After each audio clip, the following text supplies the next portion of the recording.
네, 많이 부대꼈다라는 겁니다. 뭘 많이 먹은 걸까요? 뭐가 이렇게 부대꼈는지 기사 보겠습니다. 항소 포기 닷새 만에 노만석 결국 사의를 표했다라는 거죠. 다 예상이 됐었던 사의 표명이긴 했습니다만 어제 퇴근 시간까지 사실 이 얘기가 나오지 않았었는데 어제 늦지막 대검에서 공지가 나왔죠. 뭐라고 나왔느냐. 노만석 검찰총장 대행이 사의를 표명했다. 자세한 입장은 퇴임식 때 말씀드리겠다라는 얘기가 어제 오후 5시 20분쯤 해서 나왔었습니다. 근데 사실 자세한 내용 퇴임식 때 얘기를 한다고 했는데 먼저 좀 흘러나오고 있어요. 조선일보 기사 좀 같이 볼까요? 저쪽 요구 수용이 어려워서 많이 부대꼈다. 부대꼈다는 게 이 뜻이었습니다. 저쪽 요구 수용이 어려워서 많이 부대꼈다. 저쪽은 어디고 요구는 뭐냐라는 생각이 들 수밖에 없는 거죠. 첫 번째 밑줄을 좀 같이 볼까요? 이겁니다. 옛날에는 정권하고 검찰이 방향이 같았는데 지금은 정권하고 검찰의 방향이 솔직히 좀 다르다. 전 정권이 기소해놨던 게 전부 다 현 정권의 문제가 돼버리니까 현재 검찰이 저쪽에서 요구하는 사항을 받아주기 어려운 상황이지 않느냐라고 했다라는 거예요. 그러면서 그쪽에 가는 것도 솔직히 쉽지 않았다. 그래서 홀가분하고 시원섭섭하다라고 어제 집을 찾아온 기자들한테 얘기를 했다라는 겁니다. 최수영 위원님, 일단 방향이 나와요. 지난 정권의 방향과 현 정권의 방향이 다르다. 그쪽에 가는 것도 솔직히 쉽지 않았다. 전 정권이고 현 정권이고 일단 방향이 있다는 전제인 건데 그럼 여기서 말한 방향은 뭡니까? 뭐 그건 정권의 코드를 맞추는 거죠. 코드? 코드죠. 그러니까 그래서 이제 검찰 개혁이 필요하다는 내용에는 진보 보수할 것 없이 일부 동의하는 이유는 검찰이 너무 정권에 편향된 그런 굴종된 자세를 보였다는 거죠. 그러니까 검찰이 수사의 독립성과 중립성을 그걸 금과 옥조처럼 삼아야 되는데 정권이 바뀌면 거기에 코드에 이제 부합하는 듯한 그런 행태를 보이고 그다음에 그 정권에 해당되는 수사에 대해서는 봄바람처럼 부드럽게 대하고 전 정권이나 이런 사안에 대해서는 아주 추상같이 대하는 그런 이중성들이 결국 이제 검찰이 이런 모습들 나왔는데 저는 노만석 대행이 좀 솔직한 표현을 했다고 봐요. 그러니까 사실 좀 가려고 했는데 저쪽에 갈 생각도 좀 있었는데 네. 가려고 하니까 저쪽에서 검찰을 전부 형용화시켜버리고 그다음에 검찰이 직접 수사권을 박탈해버리니까 나 혼자 가서 혼자 호의호식할 수도 없는 노릇이고 또 이제 내년부터는 공소청장이 되는 거잖아요. 네. 그러다 보니까 할 일도 별로 없어지고 이런 와중에 딜레마에 빠졌다는 얘기를 하는 것 같은데 저는 그럼에도 불구하고 노만석 대행이 정말 비겁하다는 생각이 들어요. 왜 이런 얘기를 이렇게 합니까? 검사는 자기의 직분에서 자기의 결기를 보여주고 자기의 소명을 다해야 되는 것 아닙니까? 마치 이제 이러고 나서 저쪽 집 형이 날 때린다고 해서 내가 어쩔 수 없이 내가 일렀어 라는 식의 지금 얘기를 하는 이게 과연 검사로서의 덕목에 맞는 건지 저는 뭐 퇴임식 때 무슨 얘기를 할지 모르겠어요. 뭐 언제 할지도 모르겠지만 비슷한 얘기들이 흘러나올 것 같은데 과연 그게 검찰의 독립에 도움이 되겠습니까? 저는 너무 비겁한 행태라고 봅니다. 네. 굉장히 본인 입장에서 솔직하게 얘기를 한 것 같은데 여기서 말하는 방향이라는 거 결국 코드 아니겠느냐. 그동안 코드, 정치검찰이었다는 거 아니겠느냐라는 취지의 말씀이셔서 좀 비겁하다라고 말씀을 하셨는데 사실 이 지금 노만석 대행이 이게 지금 얘기를 하는 게 좀 솔가분하고 시원섭섭하다라고도 얘기를 하고 있죠. 근데 그러면서도 또 이렇게 얘기를 합니다. 뭐라고 얘기하느냐. 지금 비판을 굉장히 많이 받고 있죠. 지금 최수영 위원님한테도 비겁해요 라고 지금 비판을 받았는데 제가 한 일이 비굴한 것도 아니고 저 나름대로 우리 검찰을 지키기 위한 행동입니다. 이 시점에선 제가 잘못한 게 없다고 부득부득 우겨갖고 조직에 득될 거 없다 싶어서 이 정도에서 빠져주자 이렇게 결정을 했습니다. 라고 기자들한테 얘기했다는 거죠. 박정환 교수님. 억울함이 살짝 좀 묻어 있어요. 사실 검찰이 정권 바뀔 때마다 부대낀 거는 네. 이번에 꼭 대장동 사건 항소를 포기했기 때문에 부대낀 건 아닙니다. 대장동 사건만 놓고 보더라도 원래 1차 수사팀이 대장동 일당에 대한 수사가 있었는데 정권이 바뀌면서 윤석열 정부가 들어오면서 이재명 당시 시장의 배임에 타겟팅한 네. 수사팀이 바뀌고 그다음에 기소장도 바꾸고 완전히 다 바뀌었어요. 검찰은 이미 그때 한번 부대꼈습니다. 그리고 또 정권이 또 바뀌면서 또 부대낀 거고요. 앞서서 최수영 의원 말씀하셨지만 비겁하다. 참 검찰이 왜 잣대가 정권 바뀔 때마다 잣대가 변하냐. 이런 점들은 뭐 비겁하다는 얘기로 저는 뭐 가름된다고 보고요. 그럼에도 불구하고 지금 검찰이 수장이 없는 상태잖아요. 그리고 검찰이 조직이 정말 그 와해가 되고 있고 네. 새롭게 검찰의 위상과 조직을 새로 만들어야 되는데 그 구심점을 해줄 사람이 없고 그렇다고 본다면은 지금 대행인 검찰총장, 대검 차장이 네. 지금 대행을 하고 있었는데 누군가는 검찰 조직에 남아서 향후 검찰이 국민의 신뢰를 받는 뭐 기소청장이 되든 뭐가 되든 조직으로 변화를 이끌 리더는 필요한 거 아니겠습니까? 그런데 본인은 그 역할을 갖다가 제대로 하지 못하고 이제 물러나게 됐기 때문에 네. 하고 싶은 말 많을 거예요. 물론 국민들도 본인 하고 싶은 말 많지만 국민들도 할 말 많습니다. 그래서 네. 퇴임식 할 때 무슨 얘기하는지 두고 보겠습니다. 네. 지금 뭐 많이 부대꼈다라고 하는데 딱히 이번에만 부대낀 게 아니라 정권 바뀔 때마다마다 그 굴곡굴곡이 다 부대꼈던 상황 아니냐. 왜 새삼 부대낀다고 하는 것이냐라는 말씀을 하셨어요. 그러면서 그렇다고 비겁하게 수장이 이렇게 떠나가는 게 맞느냐라고 말씀을 하셨는데 임주혜 변호사님.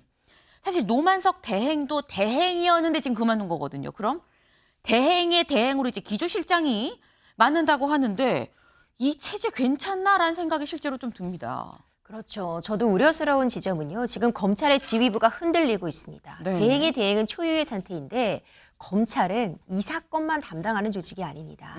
많은 일반 국민들의 사건을 검찰이 지금 해결해야 될 그런 의무와 책무가 있는데 네. 지금 지휘부가 흔들리면요. 일선 검사들 역시 불안할 수밖에 없습니다. 단순히 불안해서 끝나는 것이 아니라 계속해서 본인의 상부 지휘부가 무슨 회의하러 간대. 오늘 또 뭘 결정해야 된대. 의견 표명이 있대. 결국 사의를 표명했대. 흔들릴 수밖에 없죠. 네. 지금 실제로 많은 이제 국민들이 사건 너무 지연되고 있다. 언제 결정이 나오는 것이냐 이런 불면도 분명히 나오고 있을 텐데 대행의 대행 체제로 가면 일선 검사들이 제대로 사건을 처리하는 데 있어서 너무 지연되고 흔들리는 것이 아니냐 이런 부분 우려는 충분히 있을 것 같고요. 중심을 잡아야 될 때가 아닌가. 의혹에 대해서는 충분히 설명을 하고 그 설명을 해야지만 일선 검사들이 또 지휘부의 지휘를 따를 것 아닙니까? 좀 결단이 필요한 대로 보여집니다. 네. 지금 검찰 수뇌부가 흔들리게 되면 일선 검사들까지 흔들리는 건데 사건이 대장동 하나만이냐라는 거죠. 한 검사는 이렇게 얘기를 하더라고요. 사실 대장동 사건보다 일반 사람들, 국민들한테 더 체감이 되는 건 작은 형사사건, 민사사건 이런 부분일 텐데 대장동 사건 하나에만 검찰이 너무 매몰되는 것 같은 느낌이 없잖아 있다라는 얘기도 현장에서 또 나오고 있습니다. 네. 사실 노만석 대행 어제 저희가 얘기를 하면서 뭐라고 했냐. 자기 거취 자기가 못 정할 거다라는 얘기를 살짝 나왔었어요. 근데 그 얘기인즉슨 그만두고 싶어도 더 있어 그러면 더 있을 수밖에 없는 거고 더 있고 싶어도 그만둬 그러면 그만둘 수밖에 없다라는 건데 어제 예결위에 출석해 있다가 노만석 대행의 이 사의 표명 소식을 들은 정성호 법무부 장관은 뭐라고 얘기했을까요? 직접 들어보시죠. 그러니까 사의 표명을 한 거거든요. 그 얘기에 따르면 자기는 원하지 않는데 법무부 지휘를 통해서 어쩔 수 없이 항소 포기했다는 겁니다. 아니 그런 정도 의지가 있었다고 하면은 장관의 지휘를 서면을 요구하든지 그래야 되는 거 아니겠습니까? 이게 저는 사실 이해할 수가 없습니다. 검찰총장 대행에게 장관이 지휘권을 행사할 수도 있으니까 항소를 알아서 포기하라고 했다고 한다. 이렇게 법무부 차관에게 지시하셨습니까? 뭐 그런 사실 없습니다. 네. 네. 지금 정성호 법무부 장관은 내가 딱히 지시한 것도 아니고 대체 이런 결단을 내리면서 왜 그만두는 거야? 난 지금 이런 상황 자체가 이해가 안 되네라는 얘기를 지금 하고 있죠. 조선일보 기사 좀 같이 볼까요? 정성호 댓글 수사 땐 이 법무부 장관 의견 표명도 상당한 외압이다라고 얘기를 했었던 적이 있다라는 게 오늘 조선일보의 또 기사입니다. 요때 목소리도 같이 좀 들어보고 얘기 이어가 보죠.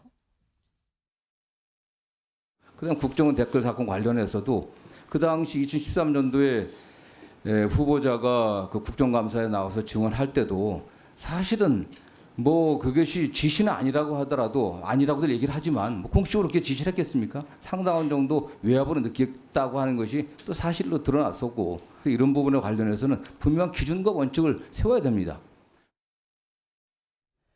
네, 당시에 윤석열 검찰총장이었었네요. 이 댓글 조작 사건을 이 수사를 할 때 좀 외압이 있었다라고 검찰총장 전이었었던 것 같아요. 그 전에 이 수사를 하면서 상당히 좀 외압이 있었다라고 얘기를 하니까 거기에 대해서 이제 옹호를 해주면서 했었던 얘기가 맞다, 법무부 장관이 그냥 하는 의견 표명 이것도 다 상당한 외압이다라고 약간 편을 들어줬던 그때의 얘기입니다. 조선일보가 오늘 이 기사를 쓴 이유, 박정광 교수님.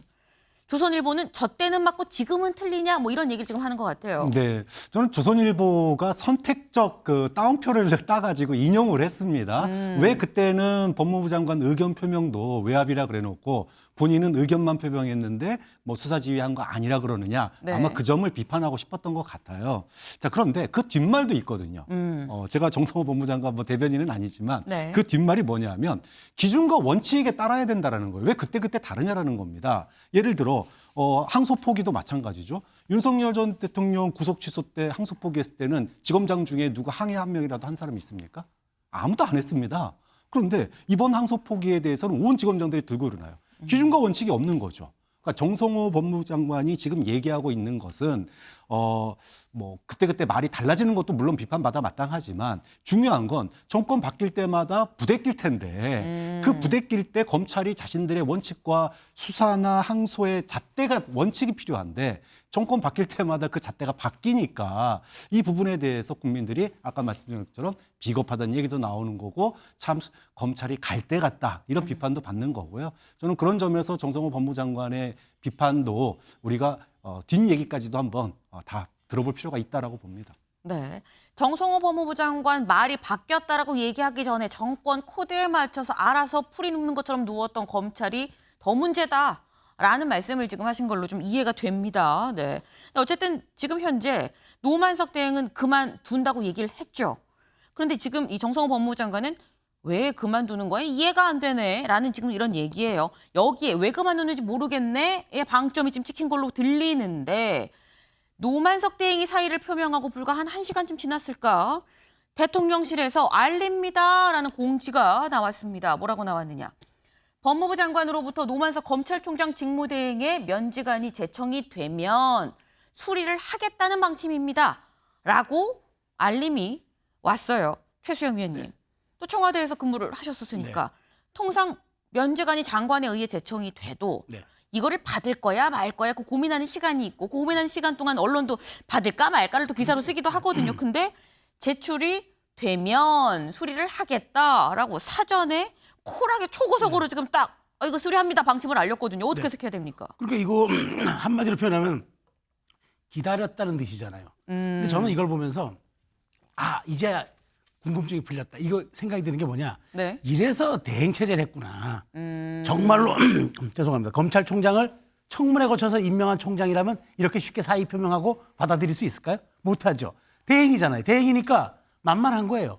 그래서 지난 7월 심우정 총장 사태 이후에 지금까지 대행체제로 간 거예요. 네. 사실 검찰이 이렇게 대행체제로 간 적이 별로 없습니다. 지난 탄핵 정국은 좀 약간 그 별도의 그런 상황이었기 때문에 국가가 좀 대행체제로 간 건 있지만 이렇게 상명하복을 원칙으로 하는 집단에서 청문 절차를 거쳐서 수장까지 만드는 데서 이렇게 대행체제를 사실 오래 간 적이 없어요. 근데 이게 간 것은 뭐냐.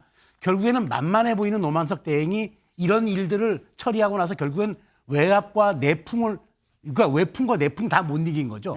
그래서 이제 알아서 사퇴하니까 그래 오케이 하고 이제 대행의 대행체제입니다. 자 그러면 이제 새로운 이른바 검찰총장을 지명할 때까지 네. 대검 기조부장이 3인자가 이제 대행을 하게 돼요.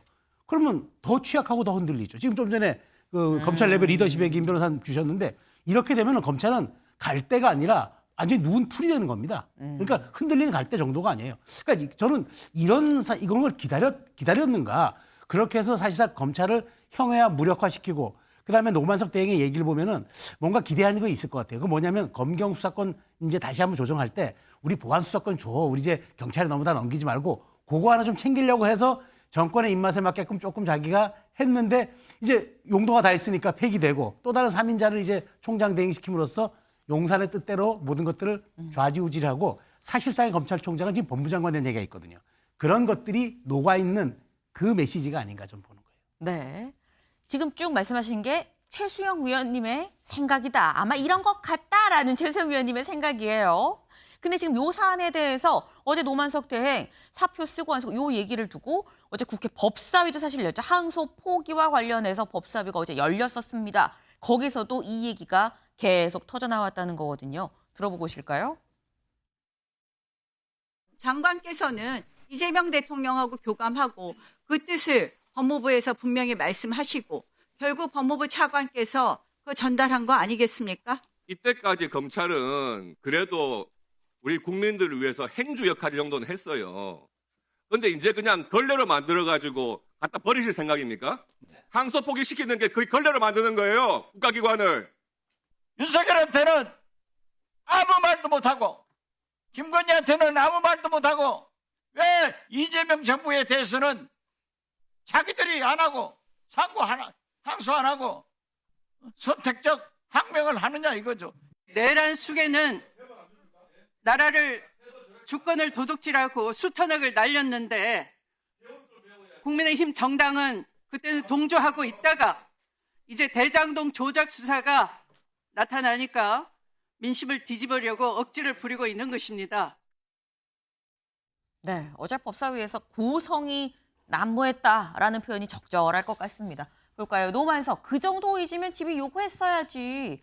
라는 얘기가 정성호 법무부 장관이 한 얘기죠. 근데 그러면서 또 사표를 그럼 왜 냈겠습니까? 괜히 냈어요? 라는 얘기가 야당에서 또 흘러나왔다. 법사위에서도 시끌시끌, 예결위도 시끄러웠고요. 온통 이 얘기뿐이다 라는 겁니다.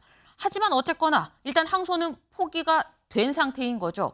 이미 엎질러진 물입니다. 그리고 이 대장동 관련해선 항소심 재판부가 이제 설정이 되고 항소심이 열려야 되는 수순으로 이제 가는데 다음 기사 좀 같이 볼까요? 대장동 항소심 재판부 하루 만에 교체, 이 선거법 무죄 고법 형사 6부로 재배당이 됐다라는 소식입니다. 검찰은 항소하지 않았지만 피고인이 항소를 했기 때문에 항소심은 열리죠. 다만 검찰이 항소를 안 했기 때문에 검찰이 요구하는 더 높은 형량이라던가 범죄 수익 환수 자체가 불가능해진 거 아니냐라는 게 앞선 논란들의 핵심인 건데 어쨌거나 그럼에도 불구하고 피고인이 항소했기 때문에 항소심은 열려야 됩니다. 재판부가 지금 배당이 처음에 됐어요. 어디로 됐느냐 같이 볼까요? 서울중앙고법 형사 3부로 갔습니다. 그런데 법관 셋 중에 한 명이 남욱 변호사랑 사법연수원 동기였던 거예요. 재척 사유가 되죠. 그래서 다시 재배당이 됐다라는 거죠. 그래서 형사 6부가 배당을 받았는데 형사 6부가 받고 보니까 여기 지난 3월에 이재명 대통령 선거법 관련해서 무죄가 선고가 됐었던 데네라는 겁니다. 박정환 교수님. 여기서 뭐 하루 만에 뭐 교체 이렇게 했던 물론 이 사유가 있었어요. 그럴 만한 이 재배당될 만한 사유가 있었는데 약간 오비 일학이야라는 얘기가 좀 나와요. 형사 6부가 이재명 대통령 선거법 위반 무죄만 한 건 아니거든요. 네. 그런데 딱 그 부분만 끄집어내서 뭔가 정권의 입맛에 판결한 쪽에 배당한 거 아니냐라고 하는 그런 뉘앙스를 갖다가 제목에다가 딱 실어놨어요. 그런데 뭐 형사 6부가 이재명 대통령에게 유리한 판결만 내린 건 아닙니다. 여권에 불리한 판결 내린 것도 많고요. 좀 그런 점에서 저것만 똑 딴 거는 뭔가 좀 여론을 갖다가 조금 오해하게 만드는 그런 여지가 있기 때문에 행간을 읽는 독자들이 또 시청자들이 판단을 해야 될 것 같습니다. 네. 지금 형사 6부에서 이 건만 했겠느냐. 민주당이나 뭐 어쨌거나 여권 인사들한테 이 마이너스가 되는 사건들도 많았을 텐데 요것만 빼서한 건 좀 의도적인 보도가 아니냐라는 취지로 또 말씀을 주셨어요. 항소 포기 후폭풍이 계속되고 있는 형국입니다. 이 폭풍이 언제 어디까지 갈지가 주목이 되네요.